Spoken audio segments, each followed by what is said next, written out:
د کابل نیوز ګران لیدونکو سلام. دغه څو ورځې کېږي ګټه د کال نه په دې خوا دلته د داعش بحث مطرح ده او ماول کې امریکایانو وویل چې افغانستان به داعش په ضد د مبارزې مرکز وي، دلته به د سیمې په څیر دلته داعش په وړاندې مبارزه کیږي. خو د دې معنی دا مو چې دلته به داعش د قوت په توګه مطرح کیږي، ځکه چې مبارزه دلته داعش په ضد کیږي، خو داعش به وي.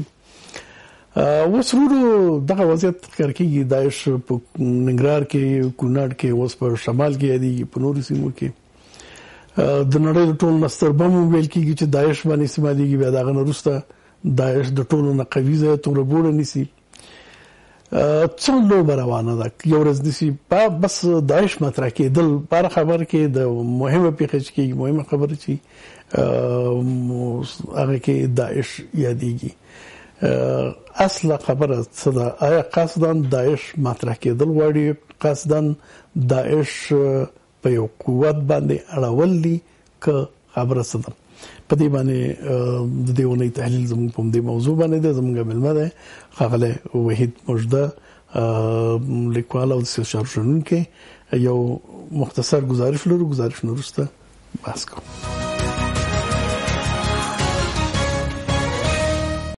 توره بوړه چې تیرونی په بشپړه توګه د داعش جنگیالیو لاس ته ورغله، اوس افغان ځواکونو ترې بیرته ځینې سیمې نیولې دي. په ختیځ کې د سیلاب قلی اردو قمندان وایي توره بوړه د داعش له حضور څخه پاکه کړي او اوس هم عملیات په الفخیلو سیمه کې روان دي. زمان وزیری وایي د داعش په لیکو کې ازبک، چیچن او پاکستانی جنگیالي حضور لري او له پړاچنار سیمې څخه د تورې بوړې نیولو ته راغلي وو. بلخوا د سرحدي پولیسو قمندان وایي هغه لارې چې وسلوالو پرې له کرښې دې غاړې ته راوړي ډېر ژر به یې بندې کړي. له دې سره د ولسي جرګې غړی ظاهر قدیر بیا وایي چې لا هم په 14 کلو کې داعش جنګیالي حضور لري. د بشراګام ولسوالۍ د تورې بوړې یو شمېر اوسېدونکي وایي چې داعش په لوړ قوت سره تورې بوړې سیمې ته داخل شول او له خلکو یې ډک کورونه پاتې کړل. توره بوړه د ننګرهار په چراګام ولسوالۍ کې د سپین غره لمنو سره پرته سیمه ده او ګرمې اورکزیو او پېښور ته د تګ راتګ پلې لارې لري. د ولسي جرګې غړی ظاهر قدیر وایي د ننګرهار دهبالا ولسوالۍ د داعش اصلي مرکز ګرځېدلی. ظاهر قدیر چې د یو پلایو په مشرۍ ننګرهار ولایت لري وایي د تورې بوړې او پچراګام ځینې سیمې له داعش څخه تصفیه شوي، خو اوس د دې ډلې فکري او جنگي ملګري په دهبالا کې راغونډ شوي. ظاهر قدیر وایي له تیرو 7 میاشتو راهیسې هلته ځایي خلک له خپلو سیمو دفاع کوي، خو د حکومت له لوري ورسره همکاري نه ده شوې. په ننګرهار ولایت کې د داعش جنګیالیو او حکومت ترمنځ د تورې بوړې د لاس په لاس کېدو او په دغه ولایت کې د داعش جنګیالیو پر حضور اندېښنې په اچین ولسوالۍ کې د امریکا د تر ټولو ستر بم له استعمال سره هم مهال دی. د شنونکو باور د بمونو مور د تورې بوړې د خپل شهرت له امله په تبلیغاتي اړخ کې داعش ډلې ته په بېساري ډول ګټه رسولې ده. ملي دفاع وزارت وایي د ننګرهار توره بوړه یې له داعش جنګیالیو نیولې.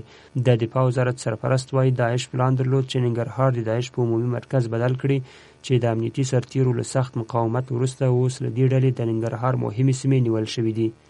طارق شاه بهرامي خبري ناستې د وینا پر مهال داعش یو خطرناکه نړیواله ترهګریزه شبکه یاده کړه چې په وینا یې د سیمې استخباراتي کړیو ترڅنګ نړیوال حمایت هم له ځان سره لري.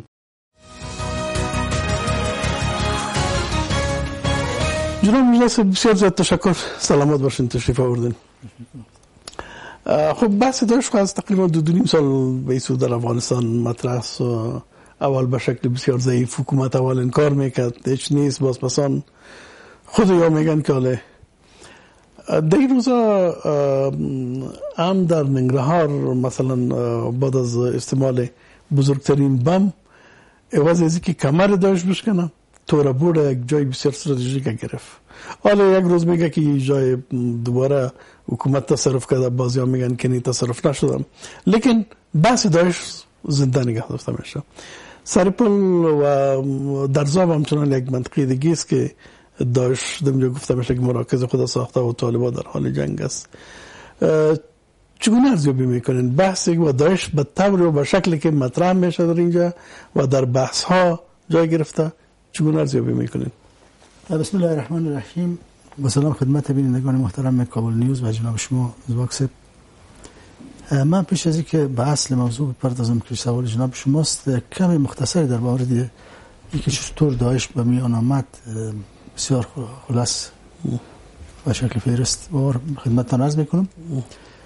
ببینید زمانی که در سال 2003 نیروهای آمریکایی به عراق حمله کردند، در عراق شرایط را به وجود آوردن که در حقیقت یک نوع جنگ بین دو گروه مهم مذهبی در اونجا، یعنی شیعه و سنی، به میان آمد که قبل از حمله آمریکا به عراق اینا با هم برادروار زندگی میکردن، هیچ مشکلی با هم نداشتن. اما ناگهان حالتی به وجود میاد که یک بم در مسجد شیعه ها منفجر میشه و تعدادی را میکشه و باز یک بم دیگه در مسجد سنی ها، و به این ترتیب ما ببینیم که در یک جای باز یک تعداد مردم کشته میشن به خاطر که نامهای مثل عمر و ابوبکر اینا دارن، و در جای دیگه یک تعداد مردم که نامهای چی دارن، علی و حسین دارن کشته میشن.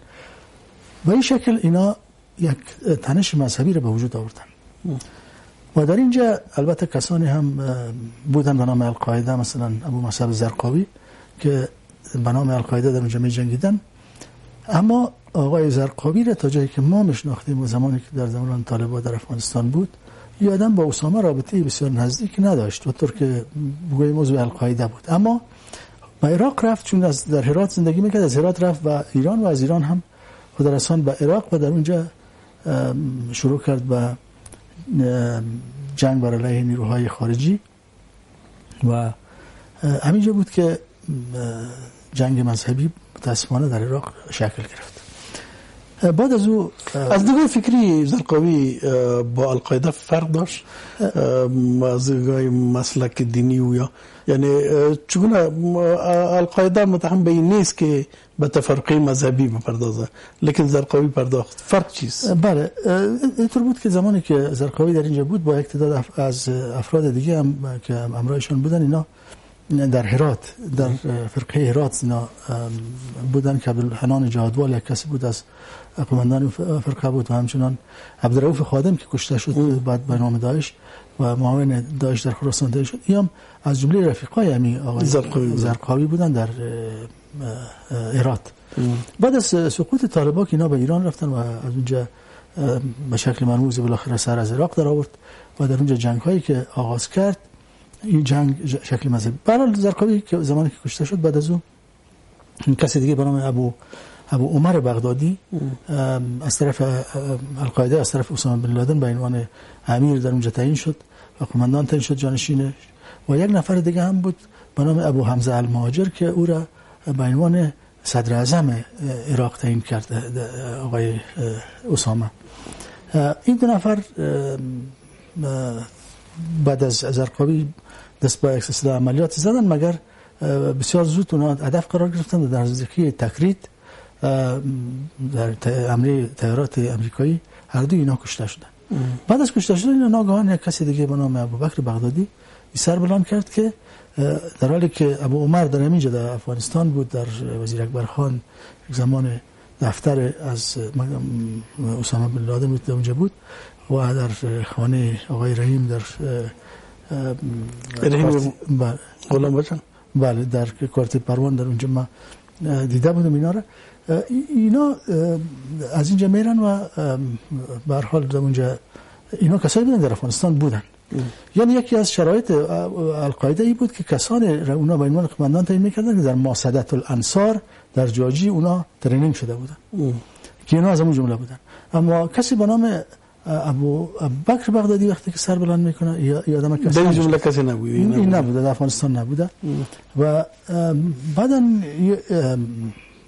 دولت اسلامی را یا همون خلافت اسلامی را اعلان میکنه به عنوان خلیفه و تعیین میکنه کسانی در هر جای، که از جمله در افغانستان هم در درمی اقلیم خراسان که به اصطلاح بخشی از مناطق قبایلی افغانستان بخشی از، بله، در اینجا کسی را به نام حافظ سید خان تعیین میکنه و حافظ سید خان یک البته از اورکزای اجنسی بود و تعدادی از افراد مربوط بر اورکزای اجنسی از طالبان که از طالبان جدا شده بودن، اینا با این گروه می پیوندن و البته یک کس دیگه هم از افغانستان، از ولایت کنر، از ولایت ننگرهار، عبدالرحیم مسلم دوست هم با اینا یک جای میشه.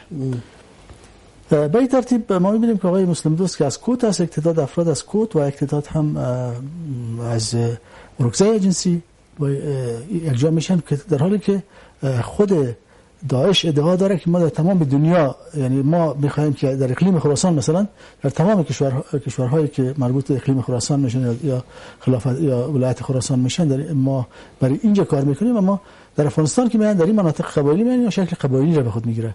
یعنی کسانی که از ارگزای جنسی هستند به خاطر این میان با یک جای میشن که سید خان از ارگزای جنسی به اقتدار مسکوت ننگرهار یک جای میشن به خاطر که ابراهیم مسلم دوست از اونجاست و بالا خلاصه حالت به این شکل میبونه. آقای حافظ سید خان آدم بسیار سنگدل و آدمی بود که حتی کسانی که به همراه زندگی هم میکردن باش کار میکردن اونا هم گاهی از ناراحت میشدن و بالاخره یادم در افغانستان کشته شد، هدف قرار گرفت و بعد از او دیگه اینطور به نظر میرسه که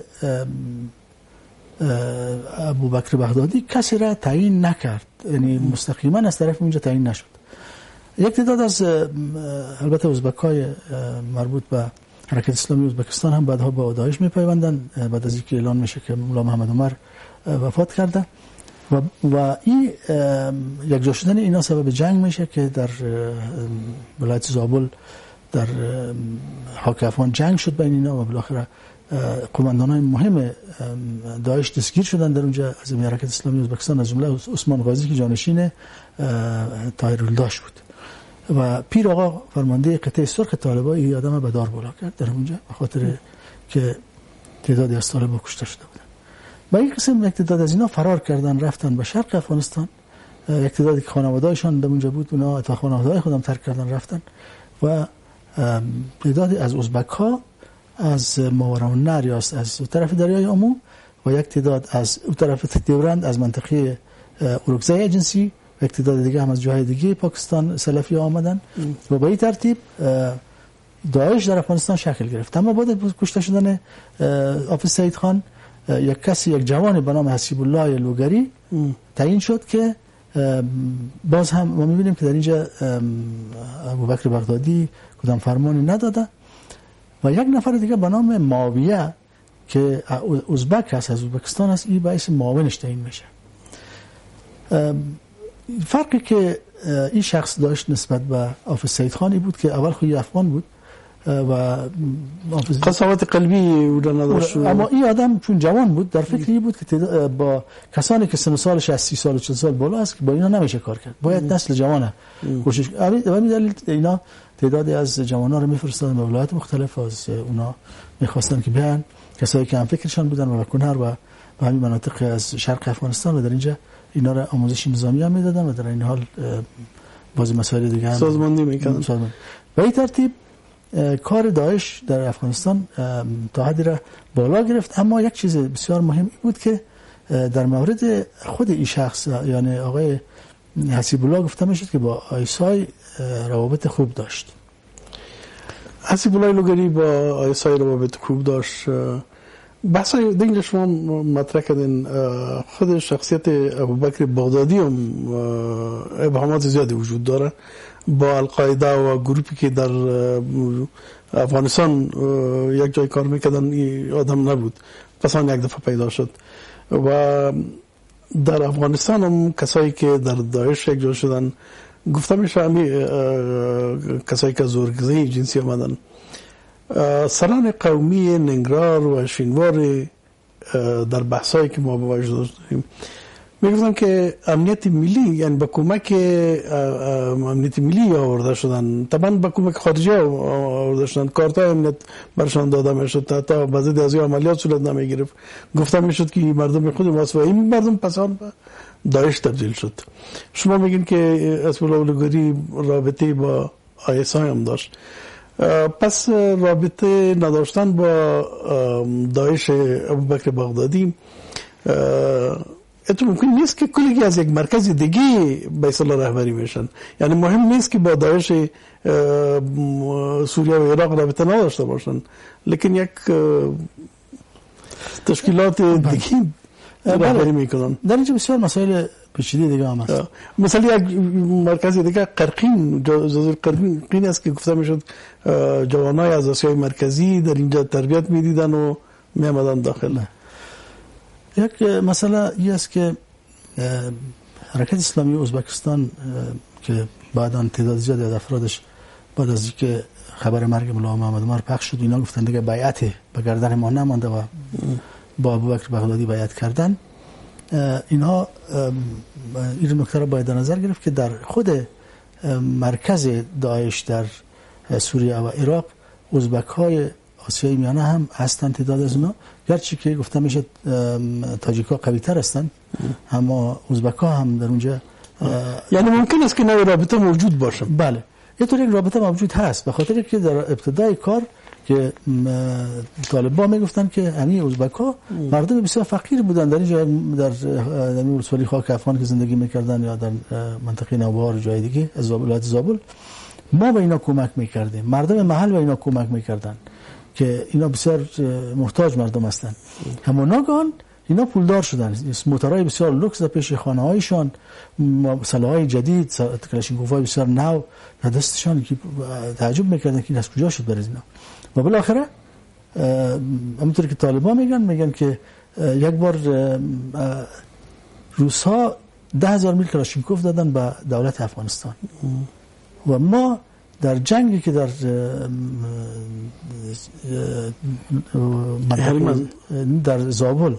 زابل ما با داعش کردیم، از خانه یکی از فرمانده‌های از اینا از همین سلاح‌ها پیدا کردیم و این سلاح کاملا مشخص است که چه قسم است. یک کلاشینکوف است مثل سابق که در روسا مثلا کلاشینکوف‌ها رو در بین صندوق‌ها تعداد زمین داختن روان می‌کردن، اونطور نیست. هر کلاشینکوف از خود یک صندوق داره با تمام دیگه چیزای کتیش از شاجور ایناش. امیره که از امیر به دست آوردن که نشان میداد که اینا غنیمت نگرفتن، بلکه حتما اونم از اون جمله 10,000 کلاشینکوف است که روسا داده بودن و هر شکلی بود به دست اینا رسیده. اینا خودش نشانه‌های از این است که ارتباطات وجود داره. اما چرا یک مسئله این بود که بعد از تمام اینا بعد از به قدرت رسیدن آقای اشرف غنی اتفاق افتاده. ما شما باید در این زمان که آقای اشرف غنی احمدزی رئیس جمهوری افغانستان حلف وفاداری یاد کرد و بعد از او قرارداد امنیتی را امضا کرد، بعد از او در قدم بعدی کنفرانس امنیتی مونیخ بود و در اون رفت و گفت که افغانستان مرکز تروریسم است که انتقادات بسیار زیادی هم سر این مسئله شد. بلکه چرا چی حرف میزنن مرکز تروریسم پاکستان است و خودش گفت که در اینجا داعش وجود داره، در حالی که زمان اصلا داعش وجود نداشت. به هر حال با میان آمدن داعش در افغانستان با یک سلسله مسائل مبهم آمیخته است. کسانی مثل آقای ظاهر قدیر با صراحت گفتن که ما اسناد داریم در این مورد، اما هیچ کس اگر واقعا اسناد وجود نمی داشت دولت حتما او را پیگیری میکرد، میگفت بر اسنادت چی است. اما وقتی که پیگیری خاموشی حکومت خود از این نشان میده که مسائل بوده. حالا بازی تو را بوده که جریان داره، یک روز گرفت بزرگترین بم اگه استعمال میشه گفته میشه که سر داعش استعمال شد، یعنی نشان میده که داعش قوت کلان است که بزرگترین بم. پس آن مسئله فتح توربولا میایه که تصرف کردن توربولا، پس آن دوباره حال شک و تردیدهای وجود داره، حکومت میگه که ما اشغال کردیم و بعضی کسایی میگن که نه هنوز هم به دست داعش است. این بازی را چگونه ارزیابی میکنین؟ چی در جریان است؟ واقعا مبارزه علیه داعش یا داعش سازی؟ میبینین من فکر میکنم شاید در اینجا یک مسئله بسیار مهم امی باشه که اگر ما بگوییم، یعنی دولت افغانستان به تصور است که اگر ما بگوییم که در افغانستان داعش روز به روز قوی شده میره، کشورهای منطقه که نگران حضور داعش هستند به ما کمک خواهند کرد، در کنار دولت افغانستان خواهند ایستاد که تا کنون اینطور یک چیز اتفاق نیفتاده، بلکه ما می‌بینیم که چون طالبان با داعش درگیر جنگ شدن بیشتر توجه به طرف طالبان معطوف شد و از طرف دیگه این شایعات که دولت افغانستان به داعش کمک میکنه و حتی همین صحبتایی که اخیراً روسا داشتن که میگفتن که ما در مورد مبارزه علیه داعش در افغانستان یا در جای دیگه که امریکا با راه انداخته ما شک داریم، تمام اینا شک و تردیدهای بسیاری رو وجود داره که به نفع طالبان تمام شد. به هر حال حالا شرایط چگونه است؟ از مدتی به یک طرف در دامنه‌های سفیدکوه یا اسپینغر در شرق افغانستان داعش فعال بود. بمی که در چین انداخته شد، گفته شد که تونل هایی را که در اونجا داعش سلاح ذخیره کرده بود و افرادش در اونجا بودن همه را از بین بردیم. دولت افغانستان هم گفت که 90 نفر کشته شدن، اما ما می‌دانیم که جسدی را کسی نشان نداد و کسی هم و آمریکایی‌ها هم اگر بسیار جالب زدن، گفتن که ما اینقدر وقت نداریم که بریم زیر زمین ببینیم که کی مرده در اونجا، جسد کی از در اونجا انداخت مردن دیگه خلاص شد. این چنین حرفای فقط به خاطر چی بود؟ بزرگترین بم بر علیه داعش استعمال میشه، داعش بزرگترین قدرت است، چرا مستحکم ترین پایگاه را داعش رو میکنه؟ بله. یکی از مسائل مهم این است که ببینید یک تجربه از امریکایی‌ها در کشورهای دیگه دارن از مبارزات داعش، از کارهایی که داعش کرده. زمانی که داعش سر بلند کرد، القاعده یک تاز میدان ناامنی‌های شرق میانه بود. وقتی که داعش سر بلند کرد و با کشتارها و با زنده سوزاندنها و کارهای از قبیل، ناگهان این جوانانی که با القاعده دل بسته بودن اینا را به این فکر انداخت که ما اگر می‌خوایم که از دشمن خود انتقام بگیریم باید خشن‌تر از چیزی که القاعده است باید باشه. اینجا بود که اینا افراد القاعده بدون اینکه جنگ داعش و القاعده شده باشه در بسیار جا، اینا پیوستن به داعش و القاعده کاملا از بین رفت. در رابطه با عراق هم همونطور که می‌دانیم زمانی که اینا مبارزه را آغاز کردن، نیروهای عراقی به اینا تسلیم شدن، در اونجا هم امیر رقم یک حالت به وجود آمد. در افغانستان هم برنامه امی بود که با مجردی که داعش سر بلند میکنه و شروع میکنه به مبارزه، کاری که صورت میگیره این است که تعداد زیادی از طالبان میان به طرف داعش و داعش میپیوندن. با پیوستن طالبان به داعش یک توازن برقرار میشه بین داعش و طالبان و جنگ بین طالب و داعش در اینجا در میگیره. اما یک نکته در نظر نگرفته بودن، شاید یا گرفته بودن به هر حال، که داعش قدرت خود مدیون جنگ‌های مذهبی است در عراق و در سوریه. زمانی که جنگ مذهبی صورت میگیره دیگه باز ما و شما که باید یا با داعش باشیم یا یکی کشته شویم. تو فکر میکنیم که باید حتما ما چون مثلا سنیستیم باید با داعش باشیم. اینطور یک قصد اینا امی است که در افغانستان هم همونطور یک حالت به وجود بیارن. لیکن یک قسم که حالت حملاتی که سر مساجد و تکخانه و مثل در روزهای اخیر که مسجد الزهرا هدف قرار گرفت یا آیا کوشش به این خاطر نیست؟ یک تو خوف کوتاه داریم سر زمین بحث میکنیم یا اولان ردمانه رو دمین روستا بسته ادامه کنیم.